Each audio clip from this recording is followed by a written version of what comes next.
Hello there, and welcome to the Bitcoin Takeover podcast. This is season 16, episode 40, and we are live with Cory Klippsten.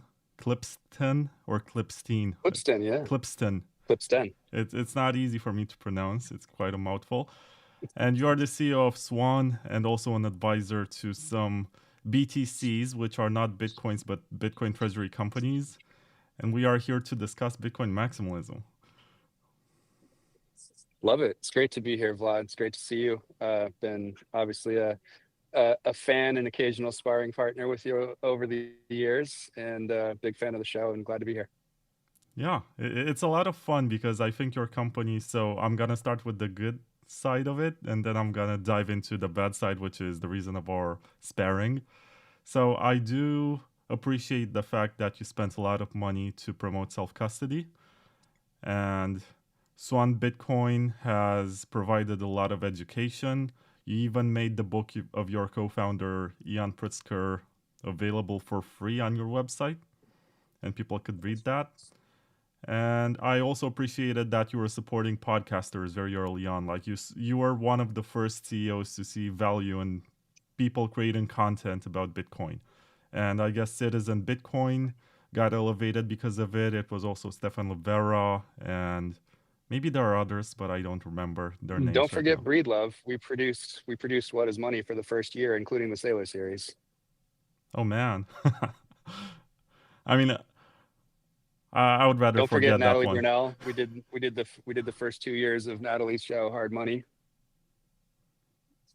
Yeah, and honestly, I don't know exactly how you managed to convince people to buy Bitcoin from you when they could get it much cheaper from Kraken or Coinbase or whatever.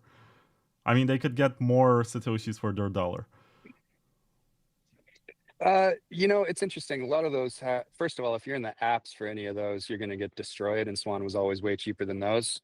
And you have to remember when we launched Give Bitcoin, which was the very first product in 2019, we were at 1% and all the apps were at like 2 or 3% and had egregious spreads. And so people just started, this was the genesis of Swan was in November, December, the vast majority of the volume of the gifting was people buying for themselves because it was better fees than they could get anywhere else. And then, I think just people want a noise-free experience, and they don't want to, log into Coinbase or Binance and have Bitcoin be the 14th thing listed on the homepage and have all these scams promoted all the time. And so where I think you really win is, people that want to obviously support Bitcoin financial services and Bitcoin only education, but you also have a lot of people that just don't want to deal with the noise. And then you have to also remember, like, we've always skewed very kind of high net worth. And so it's people that actually want to talk a lot about Bitcoin as they think about how much to buy. So it's not as much for people that are just doing, $20 buys or $100 buys or something. This is people buying hundreds of thousands of dollars or millions of dollars worth of Bitcoin. And the story we always hear from our Swan private reps is like 95% of their calls are just about Bitcoin. It's not about our products and services. It's mostly people wanting to ask the questions that they have, which of course they'd have to do 40 hours of podcasts a week in their ear to get all of their answers. They'd have to listen to everything. But if they have somebody they can actually talk to and just hit the 2 or 3 or 10 questions that they have a Bitcoin guy or a Bitcoin gal that they can actually talk to. And then the customer service team is insane. I mean, these are people that have been in Bitcoin, 6 years, 10 years, 12 years. And so they actually know all the cold wallets, and they go through like ridiculous troubleshooting and saving people's coins and stopping people from getting scammed. So like, I think a big part of, moving to your store of value being a bearer asset, that's something that people aren't used to when we used to always just kind of trust companies to hold our shit for us. You want to know that somebody has your back. And so that's, what Swan provides. Right, so let's backtrack a bit and go to the fact that you mentioned that you wanted to keep people away from scams. What is a scam? I mean, it's something that misrepresents what it's actually selling. So I think that's probably the cleanest definition. And I've talked about this a million different ways, but I don't. Obviously, when I went really hard at crypto scams in like 2020 to 23, let's say, which is when it was actually important to do so, it's not as important anymore since the launch of the ETFs, and now mainstream media and regulators and finance basically separate Bitcoin from non-Bitcoin crypto. So it's kind of the last battle at this point. But for that 4 or 5 year stretch, when we launched, there was very little Bitcoin signal. It was a subset of crypto, and all the noise was coming from the VCs with $100 billion of venture capital marketing for altcoin scams, lying about Bitcoin, trying to promote their coins or their tokens or whatever, and it sucks people in and makes them waste years before they get to, basically either a Bitcoin only or a Bitcoin dominant strategy. And so that really was the opportunity, was that it really filled a void in the market. And as you note, we were kind of first with the most on that message. And now there's like a massive industry on that, but we were there first. And so I think that really was kind of the genesis and what carried us forward and made us a pretty big company in those first few years. Right, but I want a more specific answer. Like, can you present examples of scams?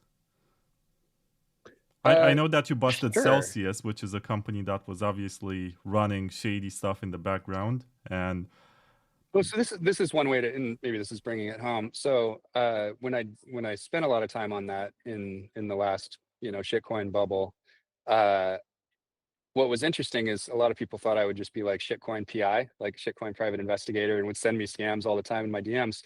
But I didn't care at all unless it actually directly affected Bitcoin. You can't go attacking like every scam all over the world all the time. Like nobody has time for that. But if somebody was specifically doing something contra to Bitcoin, so it started with Luna, it started with Do Kwon and his Bitcoin Treasury, and it started with him, duping some of the dumber Bitcoin influencers into having him on their pod and them saying like, Luna and Bitcoin hand in hand, and it's great, shitcoins are going to have Bitcoin treasuries. And it was like, you look at this thing, and it only took me, 45 minutes on a Friday night in March of 2022 to, dig in enough to see that this was actually a real Ponzi scheme. It actually was going to collapse and go to zero. And I put that out, I think, if I recall, it was March 24th of 2022 that I said Luna and UST are both going to zero and it's inevitable. Obviously, it went bankrupt less than 2 months later. Um, but that was because it was specifically talking about Bitcoin. And I didn't have Mashinsky in my sights. Like I knew about him. I knew he was kind of a scumbag. I knew he was lying and using, the using the lingo or the definitions of the banking industry and saying, deposits and, banks don't have your best interest, give me your coins instead, and all this kind of stuff. And, just all kinds of lies about everything basically all the time. But I didn't care until it directly affected Bitcoin.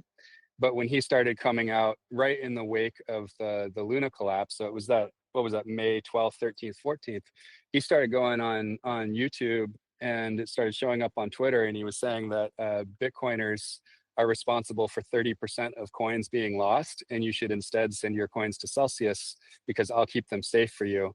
That cued to me, which was, by the way, right on the back of him. He thought he was bragging, but in my view, he was admitting that they had just escaped with $500 million of user assets and pulled it out of Anchor Protocol, which was the other half of the Luna Ponzi, over the weekend, right before Luna went belly up. And it's like, you are way out on the risk curve in an actual Ponzi that even I, who'm not like a crypto guy, like I was able to divine without even being in that industry that this was a real Ponzi scheme 2 months ago. How do you have $500 million of your users' assets in an actual Ponzi scheme, like, you scumbag? And so it was very obvious to me that he was sucking up Bitcoin deposits specifically to fill a hole. Like he didn't actually have the user assets that he claimed, and that's why he was trying to recruit coins. So then I went hard at him, and that kind of just directly rolled into June, which is when Jim Cramer and a bunch of other dummies from TradFi were calling Sam Bankman-Fried the JP Morgan of crypto. And do you remember when in June, July, he was making bids for the failed CeFi lenders and was trying to buy them out? And all I needed to know he was full of shit, is that didn't make sense. All you need to know is that Voyager had, negative equity and negative brand equity. So BlockFi, Voyager, Celsius, the companies he was trying to buy, clearly had less than zero value, and he was offering hundreds of millions for them, which meant he had something to hide or some other weird reason to be doing that. And so you should call bullshit on that. And so that's when I started tweeting out basically every day, don't trust Sam Bankman-Fried, and then started making up nicknames and calling, well, it was Don't Quan, Miscamsky, and Scam Bankster Fraud was the nickname that I gave him. But those were really the big three that I spent a lot of time on in 2022. I don't really care that much about the definition of a scam if it doesn't like directly affect Bitcoin. And I don't think many people spend a lot of time on, Moondog, Elon, Come Rocket coins if they're Bitcoiners. Like, it just doesn't really matter. Those are little pump and dump schemes, and they suck. And it's not quite gambling, and it's not quite a full scam. What I'll tell you, and I put this out interestingly, I published the definition of a new portmanteau, which is a combination of two words that makes a new word. Actually, on election day, I made up a new word called scambling, which is a combination of scamming and gambling. And then I held off. I actually had written a post about it, kind of explained what scambling actually means and why it's relevant. I held off and then actually posted it on Inauguration Day in at the beginning of this year, and kind of explaining this era that we're in. And basically the difference, and so this has been the defense of the crypto people for a long time, is that, hey, humans are going to gamble and it's just like casinos, but it's not. When you're in casino, it's regulated and you know what the house's take is. On certain games, it's about even. On certain games, it's 2%. Certain games, it might be 6%. But if it's opaque what the split of the pie is, and the insiders know things that you don't, and they're not telling you what the game is. A lot of these crypto scams, these pump and dump schemes, are actually, the house, the insiders, the VCs and the founders and kind of the early pump groups at the inner circle of these Telegram groups, Signal groups, WhatsApp chats, whatever. They're taking 50%, 80%, 90% of the upside. And so you might think that you're just gambling and having fun and, playing the numbers or betting on sports or whatever, but you're not. You're actually playing like a dramatically negative sum game. Right, here's a piece of Bitcoin Takeover podcast lore. Back in 2019, after I had launched the first season of the show, I went to a conference in Paris where I met Alex Mashinsky. At the time, he was fresh off of, no, it was like a couple of years after his ICO. But anyway, he had a lot of money. You could tell that he had a large booth, and he was saying, you should put your coins on Celsius and you're gonna earn like 10% a year or whatever he was promising. And he came up to me and he said, I really enjoy your podcast. And I was like, really? Like, are you aware of that? And he said, yeah, of course. If you ever need money or you need anything, just come to me.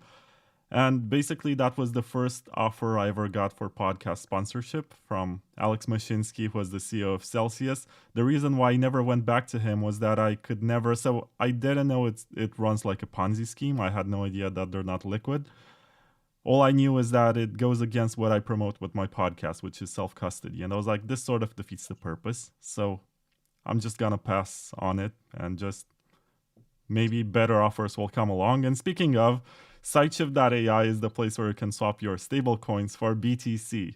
So if someone offers to pay you in stablecoins and you don't want to hold on to that because it's a bull market, you just send out an address from Sideshift and you put your BTC address there, and there's gonna be a swap that sends your BTC directly to your self-custody address. Check it out today. It's Sideshift.ai. And also, I don't think they're available in the US, but I guess you know how to use a VPN. Not financial advice or anything, but anyway. Moving on. That's a crazy story.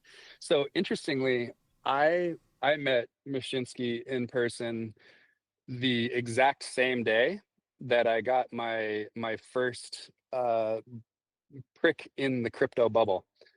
I don't know if you know my story, but I had been in Silicon Valley for a long time, basically in that ecosystem, just advising startups, cutting angel checks, stuff like that. And I got interested in Bitcoin and crypto with the big price run up in the spring of 2017. I think I bought my first Bitcoins in May of 17 or something like that. And but my entire professional network, including very credible people, right? I'm like, had always been going to Andreessen events and, reading their blogs. And I thought Chris Dixon was a genius and all this stuff. And so, and Union Square Ventures, which was, big in Coinbase, and they were doing all these friction tokens. And I think they had the Kick, was it Kick and Ken? Do you remember there's like a failed social network that launched a token? I think it was Kick, and they had the Ken token. So they did a big ICO. And then also you're in LA, and like, it's just a ton of crypto, very little Bitcoin. And so it wasn't until it was called BlockCon, and it was at the Air Museum at the Santa Monica Airport. And that was when I met Jimmy Song for the first time. And it was the first time I'd actually met a Bitcoiner. I had only been around crypto people from May through, I think it was like October 30th or 31st or something in 2017. And that was and it was really interesting because I saw this one person who was basically just looking around at everybody else at the conference with complete disgust. Like you could just tell on his face that he kind of hated everybody, and I found that attractive. So I went and talked to him and got to know a little bit about his perspective. And that's when I found his and Tone's show and started watching YouTube here and there. And that was my winter of actually learning about Bitcoin and watching everything from Andreas and starting to find the few Bitcoin podcasts that were out back then. And it wasn't until it was probably like March of 2018 when I was like, oh, okay, Bitcoin is the only thing that matters here. At the time when you met But him, I met was Jimmy Mashinsky Song that same wearing the day. hat, or was it before the hat era? He had a cowboy hat on, yeah. People say that he was much nicer before the hat era. So yeah, I met Mashinsky that day, and I think he gave a pitch for his ICO because he was still selling it, and he just made my skin crawl. I knew I didn't like him from that moment, but I didn't think about him again until the blow up started happening in early 22. I wasn't tracking them. But let me ask you this, and maybe that it's too personal or too early to ask this question, but there's this Bitcoin Treasury Management company that's called Sequans, SEQUANS, which bought 3,000 Yep. BTC in July, which was last month. And they're the 22nd largest publicly traded corporate Bitcoin holder. Basically, what happened is that they announced that they will be buying BTC. Their stock went up like 3-4 times, and then it was like the classic pump and dump pattern. Right now, the stock price is even lower than before they started buying BTC. And I gotta ask you, how is Yeah. this any different from a basic shitcoin, a pump and dump? Well, would you rather own 3,000 plus Bitcoins or not? Well, yeah. Okay, so I would too. So I mean that now is like the floor for the valuation of that company. You know, the dynamics of these, and this is something that we'll see what happens as some of these other companies that were started like that, whether it was an existing company like Sequans, which, you know, at one point had $1 billion valuation and very promising IP, and they sold a bunch of IP last year, I think for $200 or $300 million to Qualcomm. You know, so basically like there's an operating business there still, and they were still sitting on, you know, $50 million of cash, but their market cap was like 50 million. So basically the market is valuing the business at essentially the cash value. And so basically one of their board members is a guy named Wes Cummins, who's the CEO of Applied Digital, which has been in and out of Bitcoin mining for a long time. They still have some Bitcoin mining, though they're mostly AI HPC at this point, but he's a big Bitcoin believer. And so he got in the ear of the CEO and the board and convinced them to try this. And basically, like, it was either, you know, basically return the cash or just kind of like sell it off and shut it down. But one of the keys to the long-term health of a Bitcoin treasury company is actually having at least a small operating business like MicroStrategy does. One, because there are quite a few indices and funds that require you to have an operating business if you're going to be included, which means passive flows over the years to come. And then the other one is you actually get a better credit rating because you at least have some cash flow and some cash on hand to be able to service some of the debt, which is a big point. Like these things, I don't call them, the acronym BTC is already taken, which, you know, you may or may not know that I call them leveraged Bitcoin equities, or LBEs, even though Saylor and his squad and some of the others try to stay away from the word leverage. In my view, the only advantage over the long term that a company has over an individual is the fact that it can access cheap credit. And so you can actually use leverage in a fairly responsible way, and you can access capital markets. Your weighted average cost of capital to raise money for a decent sized public company, like north of $1 billion or something, on one of the major New York, you know, New York Stock Exchange or NASDAQ, your weighted average cost of capital is going to be like 12 to 15%. And if Bitcoin's CAGR is higher than that over time, that presents an arbitrage. So that's really all that's going on here, is you're basically playing something out over the next, you know, 5 to 15, 20 years or something like that, and buying, you know, borrowing cheap and buying the hardest asset known to man with it. As far as our relationship with Sequans, we're basically like the strategic and marketing advisor. We also do the, you know, advise on the custody and security and liquidity, so all the purchases and those programs. And, you know, we're heavily involved in considering, you know, when and how to do share buybacks and all kinds of things like that. So you know, we signed that contract after the deal was done. So we were brought in after they structured the way to bring in the money, which was pretty much through a convert and a pipe. So a pipe is a private investment into public equity. It's the same way that the BTC magazine Nakamoto KDLY was funded the same way with a big pipe. Pompliano's thing, I forget what it's called, that Jeff Park recently joined. That was funded through a pipe. And what we're seeing with Sequans is, interestingly, the fully diluted share count post the financing, so after the pipe, the convert, and the warrants associated with the deal, is about 300 million shares. In that first week or two, there was still only the 25 million shares outstanding. So basically that's like, what is 25 out of, so it's like 8% of the post-close float was trading at the time. So that wasn't institutions, and it wasn't the people that actually invested in the deal selling the shares. It was existing shareholders and traders that had bought in hoping that it was going to go up. So interestingly, it was actually, probably retail front-running institutions pumping it up, and it got to like 4x MNAV, as they say, or multiple of net asset value. So it was trading for, I think the net asset value is, somewhere around like $1.32 or $1.35 or something like that. So if you actually just take the Bitcoin only and map that to the shares, it's something like $1.32. And it traded up to, $5 or something like that, which is, similar to where Capital B in France is trading for that. Metaplanet used to trade for like 6 or 7x. Nakamoto right now, again, because the pipe hasn't unlocked and only 1.2% of the post-merger, when it actually goes live and the pipe shares unlock, what's trading right now for Nakamoto is only 1.2% of the total shares. And so it can whipsaw around and move all over the place. But the MNAV for that stock is, 10 to 12. So it's being valued for like 10 to 12x what its Bitcoin holdings actually are. And, so Sequans didn't actually get up that high, and it was very thinly traded. And like nobody, by definition, nobody has a big bag of Sequans that they picked up at like $5. It's just traders that were speculating and hoping it would go up.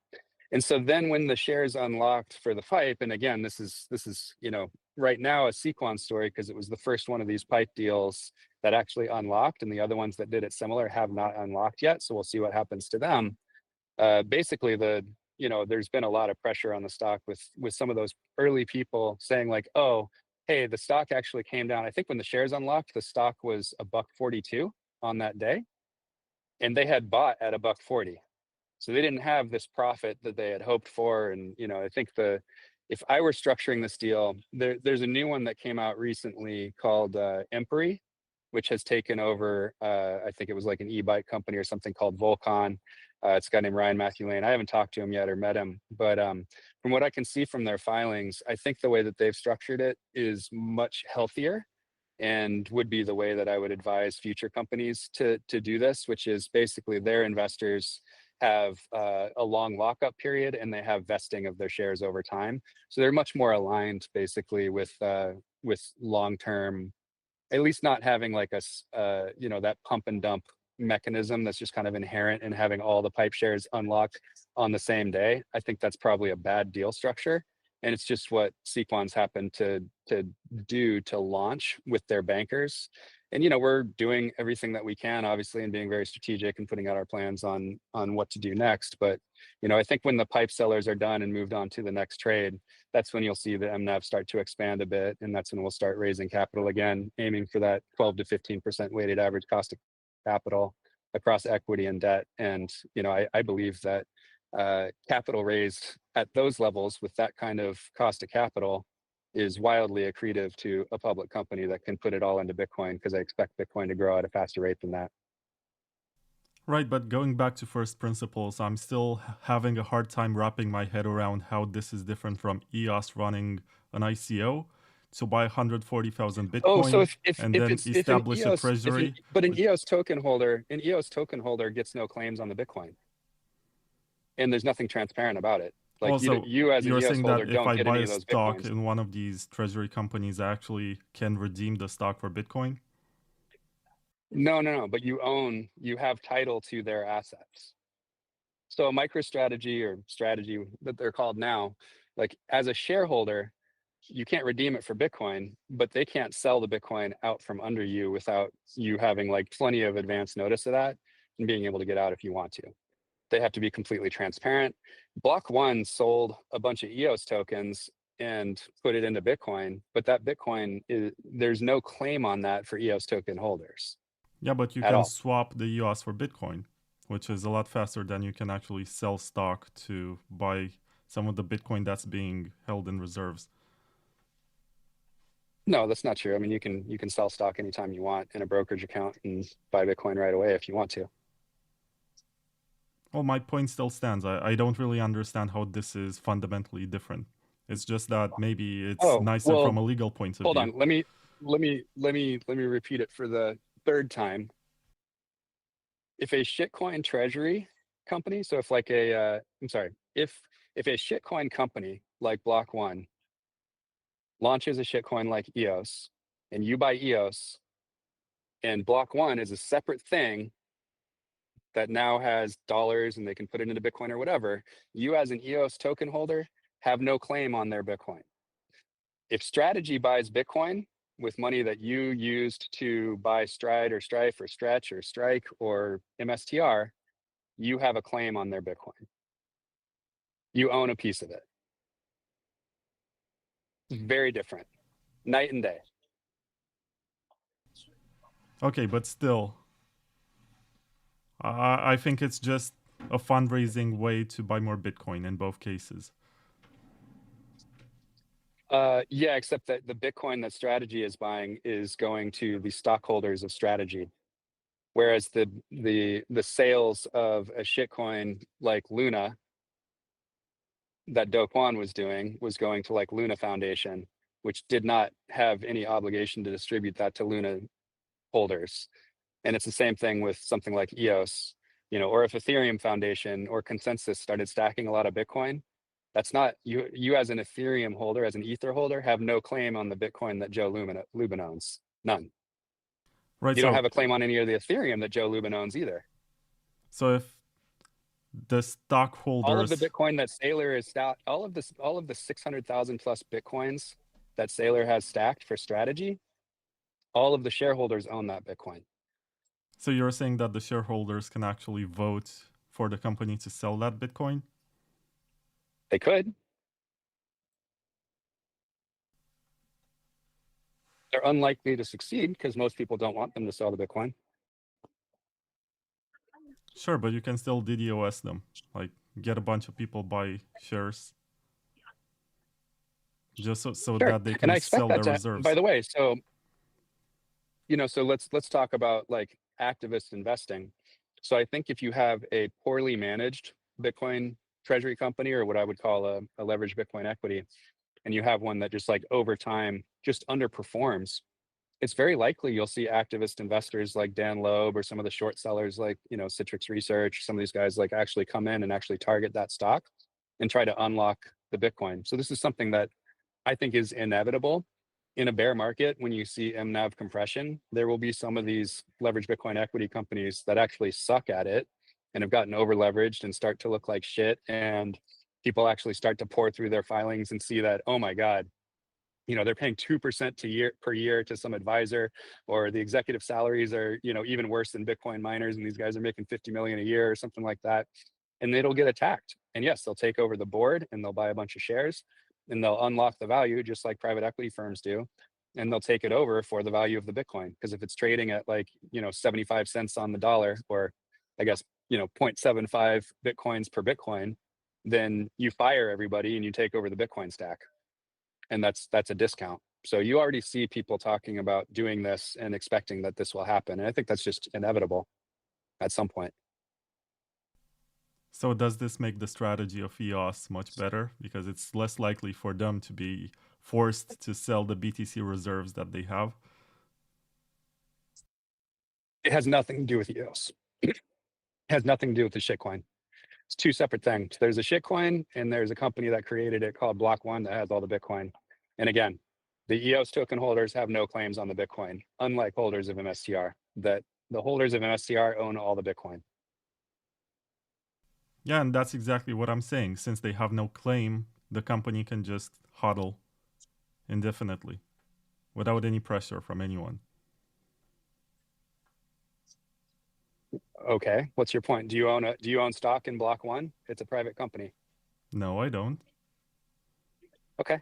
So it's completely irrelevant and orthogonal to the discussion of like an EOS holder. Like Well, EOS it token is holders because have no the rights to value the Bitcoin. proposition is that the company behind the EOS project is actually holding a bunch of Bitcoin and they also have a settlement with the SEC. So they're going to use this to leverage the fact that their token is They valuable. abandoned it years ago. They abandoned it years ago and it went to basically zero in Bitcoin terms. They don't care It's about it not at all. zero. They're They still they top went they 100 went in coin market cap. oh my God, that's so bad. Um and you know, they move on to the next thing, right? They move on to a bullish IPO or something like that. Anyway, I was just trying to challenge this logically, not legally. I understand that you are tied to certain definitions. It's just that to me, it No, it's makes not definitions. This is first principles, Vlad, and it's actually not, there is no gray area here.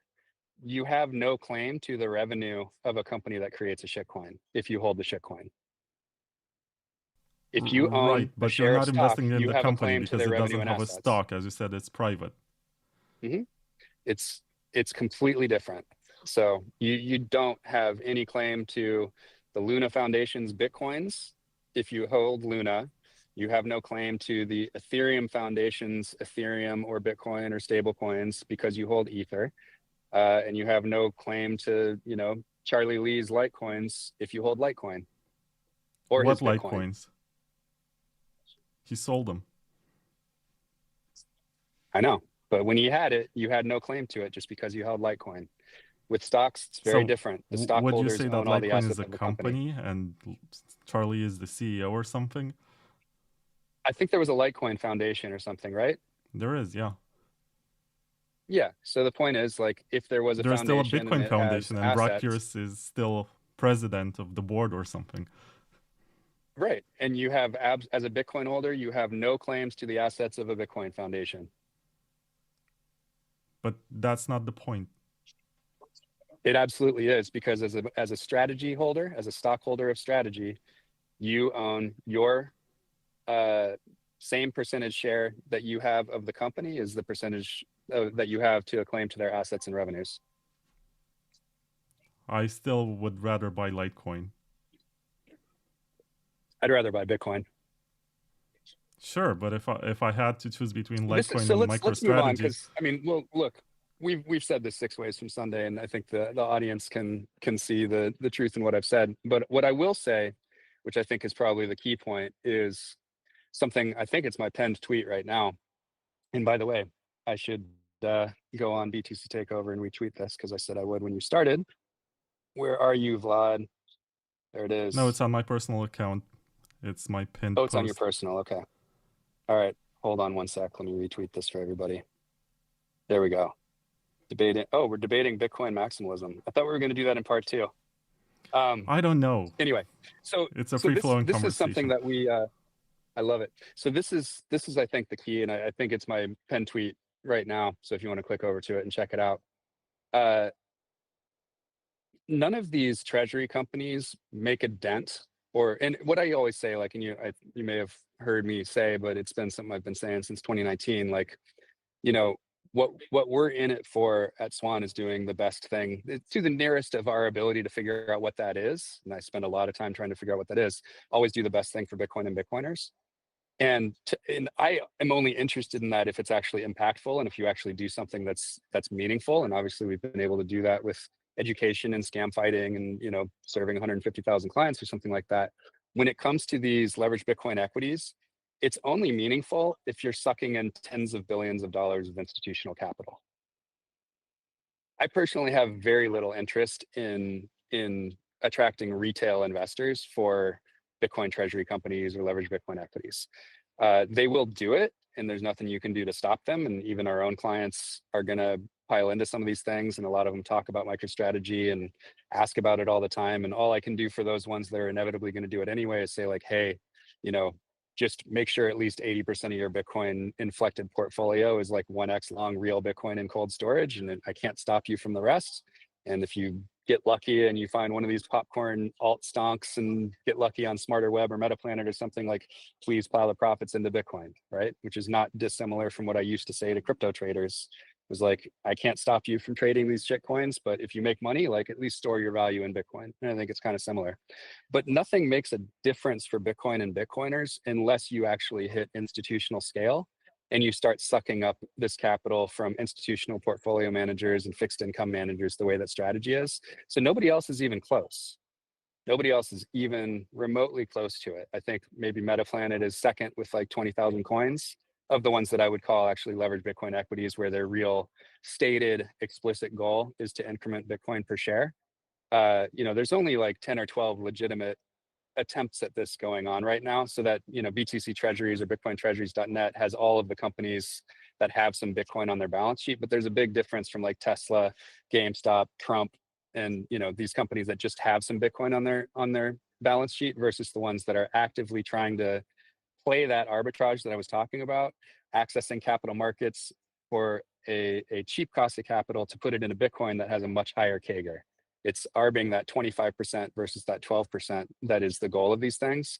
And it really doesn't make a difference unless you hit institutional scale. So that's why I'm involved in helping out Sequans, because I think they can hit institutional scale. And I think we proved that by getting out of the gate with, what was it, 384 million for the first buy. And then the company started plowing their own cash into it from their own balance sheet. And, obviously we have lots of plans that we've talked about to get to a lot more Bitcoin in the coming years. Right. So let me use or take advantage of the fact that you retweeted this and your audience has tuned in.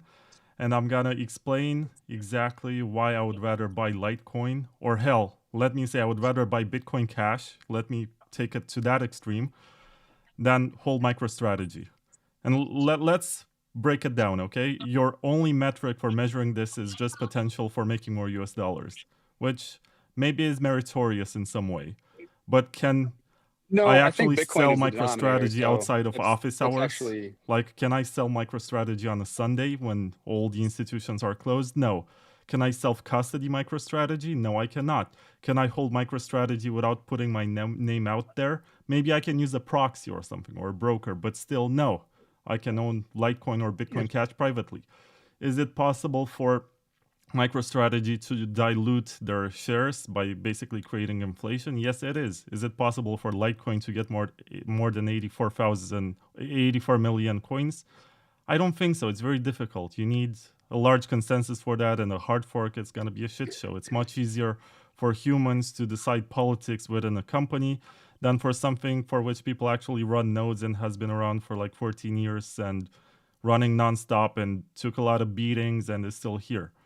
So the way in which you rationalize your investment thesis has more to do with potentially making you more US dollars or Bitcoins or whatever it is that you're trying to acquire than extending your freedoms. And you can argue that you're more free when you have more money, but at the same time, you're more subjected to nation state pressures.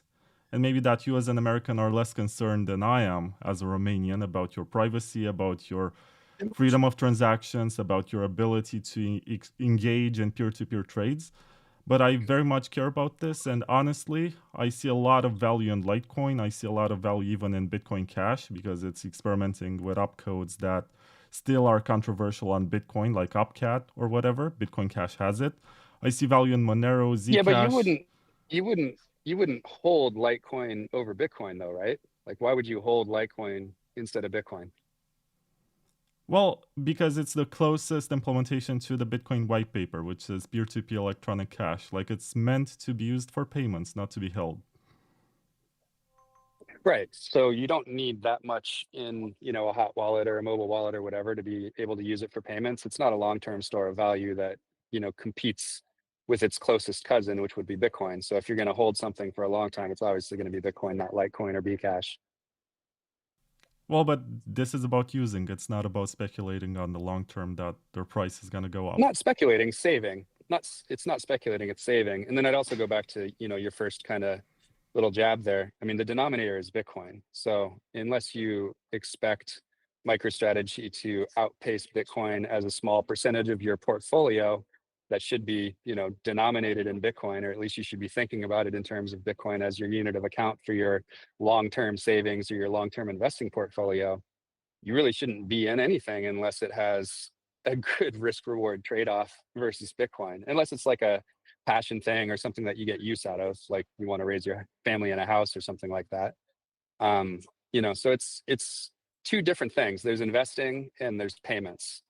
And the payments narrative is basically where a huge swath of this whole industry, basically got off on like cart before the horse. And this was Roger, and this was the Bcash movement, and it continues to be something that I think people get confused about to this day. Although thankfully, it's probably 1/10 the number by percentage that get confused about it today. But it's putting MOE before SOV, so medium of exchange before store of value, and they work in concert together. And obviously, there's a lot more need for censorship-free payments in areas of the world outside of the West. That's just a fact.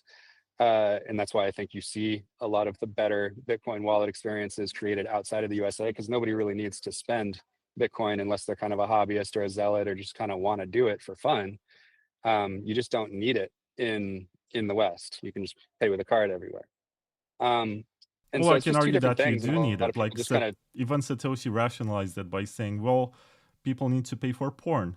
This is an actual thread on Bitcoin Talk from 2010 when someone asked, why would you want to use Bitcoin for payments? And Satoshi said, there are sensitive situations where you want to pay for something that you don't want your bank or your family members or whoever else has access to your bank accounts to know what you're paying for. And that's a legitimate use case. 100%. It's pretty VPNs, niche, but yeah, it exists. Yeah, online services, absolutely. domains, like there are lots of reasons why you should be paying with your Bitcoin. And I can also argue, like, For sure. you're And you framing absolutely this can, right? narrative where you're saying that people who wanted to use Bitcoin for payments were putting the cart before the horse. But at the same time, the adoption in terms of payment for BTC is much lower than it was 10 years ago. 10 years ago, we had Dell, we had Expedia, we had Microsoft, we had Steam, we had a bunch of companies that accepted Bitcoin, and it was quite fashionable for companies to say that they're accepting Bitcoin. Now it's not anymore. Now they're just hoarding Yeah, it it's because there are a lot of speculatively. people out there. There were a lot of people like out there evangelizing for it, and they had some level of success, but those companies gave up on it because there were no volumes and there was no economic case for doing it. So it really is kind of, the medium of exchange is pretty irrelevant. What matters is, what is the payer, the person, what are they storing in value before they pay? And what is the recipient storing their value in after they receive it? That's what's really important. And, I have some background in payments, thankfully, and actually like used to do payment studies for private equity firms and worked on like fucking First Data and Chase Payment Tech and all this shit. This is, I don't know, 17, 18 years ago. I was around in Chicago when Braintree started, and they bought Venmo and sold to PayPal and all that stuff. So I've been following this for, basically since the dawn of the internet, or at least the consumer web. And, you know, it's so easy to change from the currency in my account to the currency that the merchant wants to receive. I don't have to think about it at all. I just went to London for 3 or 4 days, and I didn't even get a pound. I didn't even pick up a note at all. I just paid in dollars everywhere, and they received pounds everywhere. It just is not a problem. And yeah, I mean, maybe I would go jump through some hoops with VPNs and, an altcoin or Bitcoin or Lightning or something like that if there was something like important for me to keep secret. But those tools are available to me, and I can choose to do that if I want to. Well, right, you're presenting the exact same example that Jimmy's song was like 7, 8 years ago. But, Yeah, it seems like a really old dated argument, doesn't it? well, he was explaining it through the lens of Gresham's law, not just convenience. And he was saying that he was earning credit card points or whatever. Oh, he's gone. I hope he's gonna come back. His internet was a bit unstable. Until then, let me plug noons.com, which is a peer-to-peer exchange for people who want to engage and trade with the global south. So if you're not like Cory, who is very much into storing value, and you want to support the economy that's trying to build parallel systems and is trying to escape oppressive regimes, then you get on No One's and you can sell your gift cards, you can sell your coins to a spot exchange, you can get a debit card for spending your coins with Visa if you're into that. But the point is that all of this liquidity that you're providing to the exchange is going to end up empowering people from Africa, from the Middle East, from Latin America who are in dire needs of some BTC or some XMR or some LTC or whatever you may have to escape the tyranny of their everyday places and also the hyperinflation to which they are subjected. CEO of No One's is Ray Youssef, and you can find the URL. It's noones.com. Check it out. I see that Cory still hasn't come back, so I wish I would plug the ad for Bitcoin.com news while he was watching or listening, because I do want to see his reaction to this. Let me see what happened to him. He's back.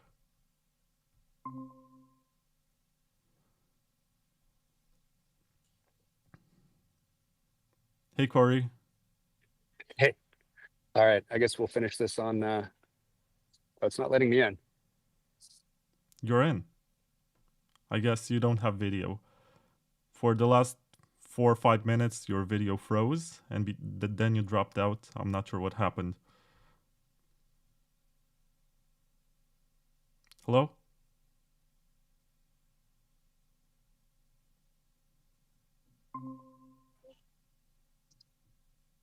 Check. All 1, right. 2, 3, 4. I'm not seeing video. Me neither. Oh, there we go. Can you bounce my my laptop from it, because my laptop doesn't like the connection anymore, so we can just finish on the phone. Sure. Okay. We're still live. I All right. plugged one of the ads, and I wanted to plug another Oh, one, good. but I do want to see your reaction because Bitcoin.com news has recently went BTC and orange. Like if you go to news.bitcoin.com, you're gonna see that they don't tell you that BCH is faster and has quicker confirmation times, and they have a lot of news about BTC. It seems like Yeah. they adapted to the trends of the market. I mean, it's a media company. They got to make money. They have decent coverage, by the way. Sometimes they have good articles. Yeah, I'm the one who reached out to them and said, you guys are different. Like, maybe I should tell my audience about it. I've had nice, pleasant DM conversations with Roger over the years, here and there. I don't think he owns it I think he anymore. Maybe he owns the domain, but he did he doesn't sell it? own. Oh, really? So he went to somebody else and he just leases it to them or something? Because there's someone else who is CEO and they have a different management. Like, Got it. even the BCH people are unhappy with the new management. Sure. Yeah, it was the last thing they had was the domain to show their coin.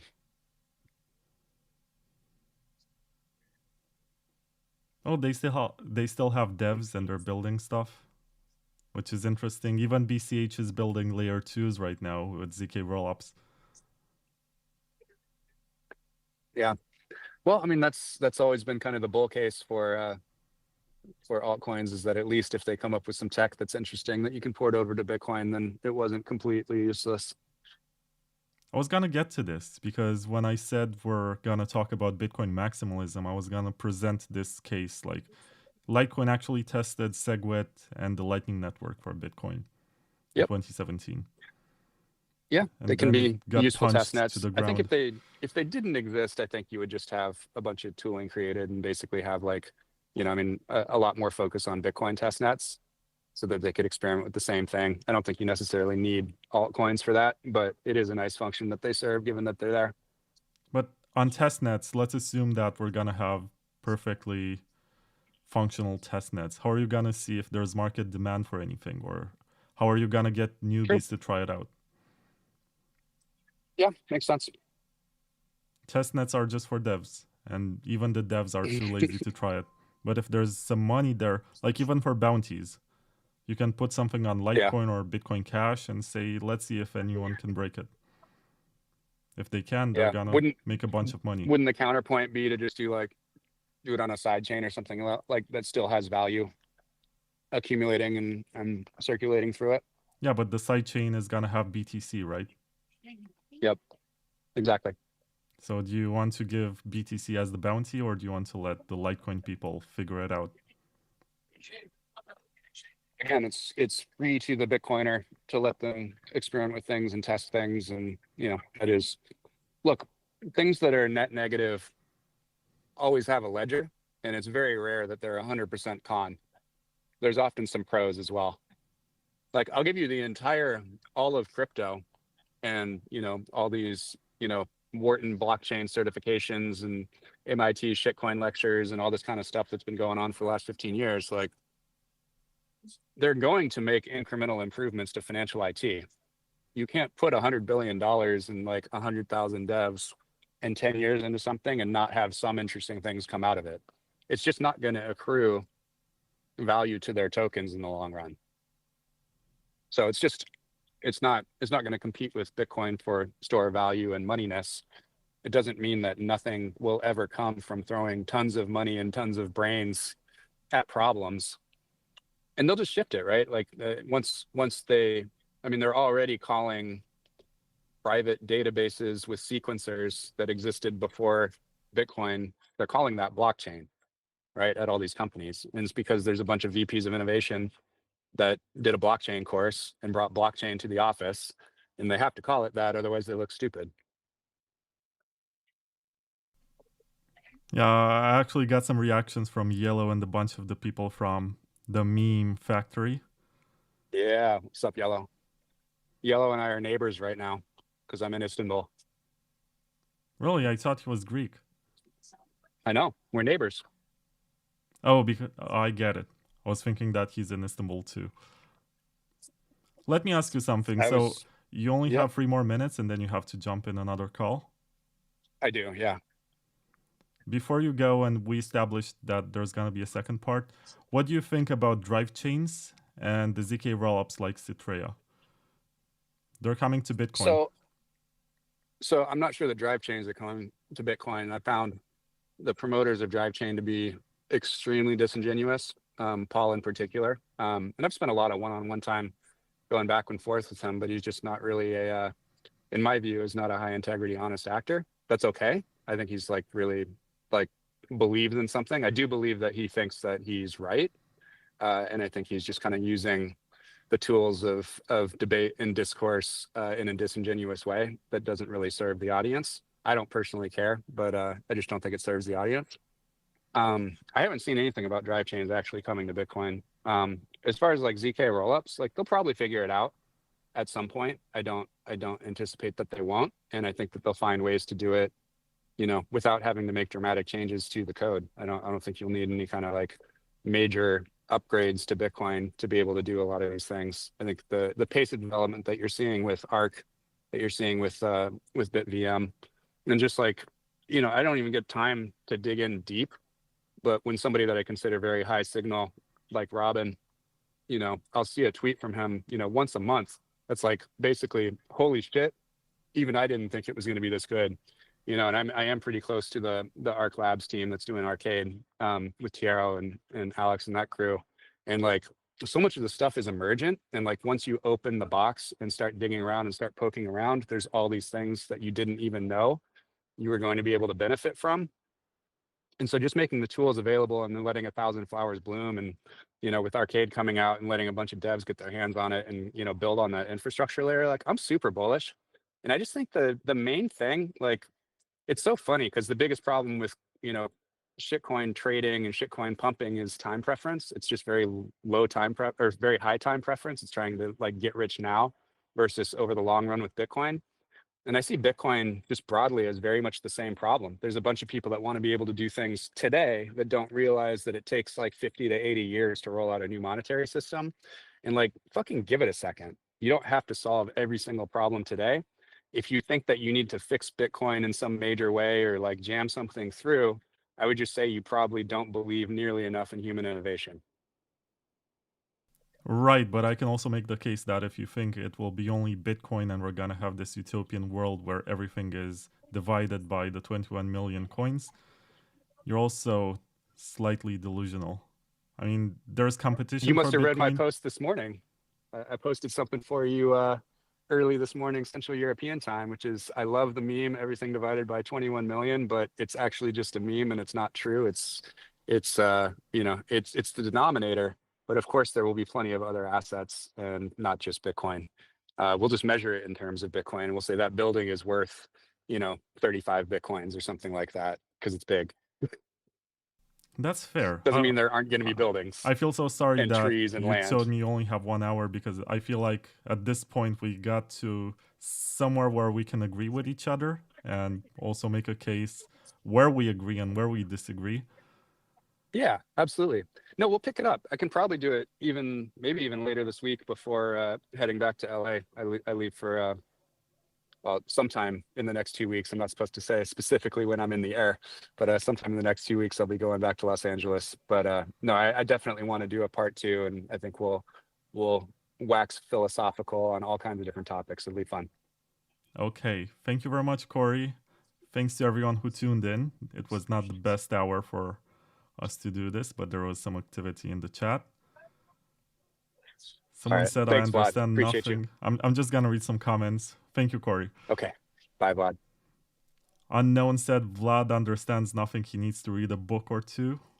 Well, which ones? You tell me. You tell me which books I should read. And you're gonna be surprised whether or not I read them. There's also Kiev.kas who says, here we go again. And he put a kite emoji. End of the Red 7 says, nice talk. These issues need fleshing out. I do agree. The King is Coming says, which is easier to transfer to your wallet, your claim in Bitcoin or your tokens in EOS? You can talk about saving only in retrospect. Yeah, you're super right with this. And Rockstar Bitches with a Z at the end says, what the fuck is this interview? The interviewer is just being confrontational. It's called a debate, friend. And also Dollar Crypto said, you're interviewing Cory, the founder and CEO of Swan, a custodial dark box, which raises hundreds of millions from VCs that want a return. So isn't it a risk as risky as Celsius was? No, because they don't custody funds. So, yeah.